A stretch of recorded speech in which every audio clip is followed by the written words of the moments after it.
Hello guys, welcome to Pronouncist, your pronunciation guide. Today we will learn how to pronounce the word shown on the screen, dysphonia.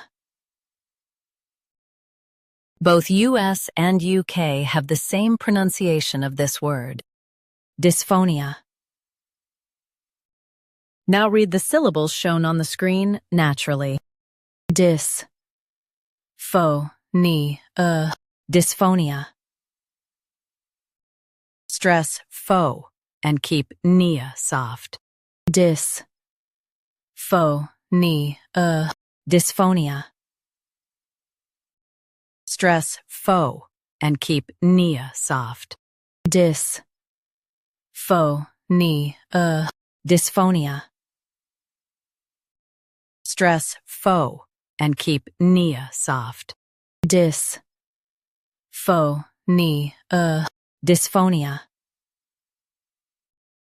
Practice repeatedly and you'll soon be able to say this word perfectly.